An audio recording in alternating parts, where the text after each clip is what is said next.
Europe اور ایران کے حکام کی جنیوا میں ہونے والی میٹنگز میں کوئی خاص پیش رفت نہیں ہوئی۔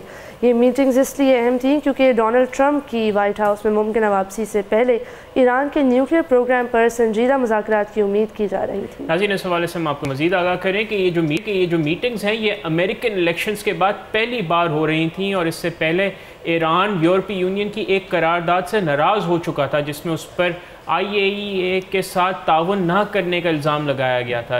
ایران کے نمائندے کاظم غریب آبادی نے کہا ہے کہ فرانس، جرمنی اور برطانیہ کے ساتھ کھلی گفتگو ہوئی ہے اور مستقبل قریب میں ڈپلومیٹک ڈائیلاگ جاری رکھنے پر اتفاق کیا گیا ہے۔ لیکن یہاں ایک بہت بڑا مسئلہ ٹرمپ ہے۔ 2015 کے نیوکلیئر ڈیل سے نکلنے کے بعد انہوں نے ایران کے خلاف میکسیمم پریشر کی پالیسی اپنائی تھی جس کا مقصد ایران کی معیشت کو تباہ کرنا تھا۔ اب وہ اپنی نئی ایڈمنسٹریشن میں ایران مخالف ہیکس کو شامل کر رہے ہیں۔ ناظرین، اس دوران ایران کے ڈپٹی فارن منسٹر اور سینئر نیوکلیئر نیگوشیٹر مجید تخت روانچی نے یورپی یونین کے کوارڈینیٹر انیرک مورا سے ملاقات کی۔ اس کے بعد جمعے کو یورپی ڈپلومیٹ سے بھی ملاقاتیں ہوئیں، اور یورپی حکام کا کہنا ہے کہ ڈونلڈ ٹرمپ کی واپسی کے پیش نظر ابھی سے انگیجمنٹ بہت ضروری ہے کیونکہ وقت نکلتا جا رہا ہے۔ لیکن دونوں فریقوں کے درمیان بے اعتمادی کی سطح کا انداز اس وقت ہوا جب 21 نومبر کو یورپی ممالک نے IAEA کے بورڈ آف گورنرز میں ایران کے خلاف قرارداد منظور کروائی۔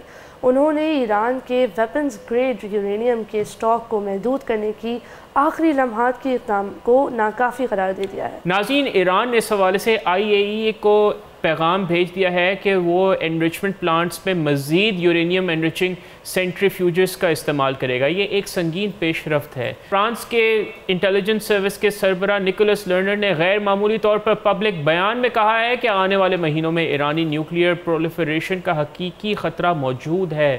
یورپی حکام کا کہنا ہے کہ جنیوا میں میٹنگز کا بنیادی مقصد ایک ٹائم لائن اور فریم ورک طے کرنا تھا تاکہ ٹرمپ کی آمد سے ایران سے کچھ ٹھوس مذاکرات کروائے جائیں، اس سے پہلے ہی ہو جائیں۔ ایک سینئر ایرانی عہدیدار نے کہا ہے کہ اگر برطانیہ، فرانس اور جرمنی کے ساتھ نیوکلیئر تنازع حل کرنے کے لیے روڈ میپ فائنل ہو جاتا ہے تو پھر 2015 کے نیوکلیئر ڈیل کو زندہ یا ختم کرنے کا جو فائنل کال ہوگی وہ امریکہ کے پاس ہوگی۔ بالکل، اور ناظرین، اس حوالے سے یورپی ممالک نے حال ہی کے مہینوں میں ایران کے خلاف سخت موقف اختیار کیا ہے، خاص طور پر جب ان سے ایران نے روس کو ملٹری سپورٹ میں اضافہ کیا ہے، لیکن وہ ہمیشہ پریشر اور ڈائیلاگ کی پالیسی پر قائم رہے ہیں۔ یہاں واضح رہے کہ ایرانی حکام کو بنیادی مقصد سینکشنز کو ختم کروانا ہے۔ 2015 کی ڈیل ایران کے نیوکلیئر پروگرام پر کچھ پابندیوں کے بدلے انٹرنیشنل سینکشنز ختم کرتا تھا، لیکن ٹرمپ نے اس ڈیل سے نکلنے کا فیصلہ کیا اور اس کے بعد ایران نے اپنے نیوکلیئر پروگرام کو تیزی سے بڑھانے لگے، وہ لوگ اس کو ایڈوانس کرنے لگے اور IAEA مانیٹرنگ کی صلاحیت کو محدود کر دیا تھا۔ بالکل، اور ناظرین، یہ جو میٹنگز ہوئی ہیں یہ مشرقی وسطیٰ کی صورتحال اور ایران کے روس کے ساتھ ملٹری کوآپریشن پر بھی ہوئیں۔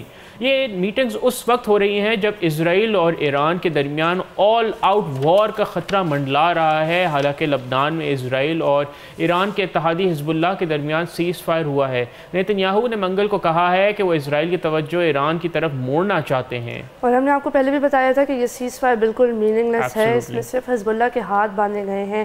اسرائیل کو کھلی چھوٹ ابھی بھی حاصل ہے، وہ کانسٹنٹلی اس کو وائلیٹ کیا جا رہا ہے۔ سیز فائر کی وائلیشنز کافی تیزی سے جاری ہیں۔ ایگزیکٹلی، اور یورپی طاقتیں بھی نہیں ہیں کہ ایران موسم گرما تک ڈیل کے لیے اپنے نیوکلیئر پروگرام پر نئی پابندیوں پر بات چیت کرنے کے لیے راضی ہو جائے گا۔ اس سے اکتوبر 2025 میں معاہدے کی میعاد ختم ہوتی ہے اور اس سے پہلے ایران کے پروگرام پر نئی حدود نافذ کرنے اور سینکشنز اٹھانے کے لیے کافی وقت مل جائے گا۔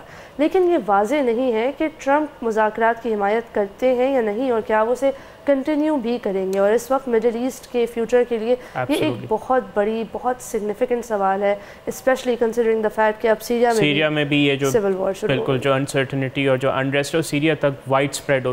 ایگزیکٹلی، تو ٹرمپ ایڈمنسٹریشن سے صرف دنیا بھر ہی نہیں ڈر رہی بلکہ اپنے امریکہ میں بھی ان کو کافی زیادہ خدشات کا سامنا کرنا پڑ رہا ہے۔ سبسکرائب کریں اور بیل دبائیں تاکہ کوئی خبر رہ نہ جائے۔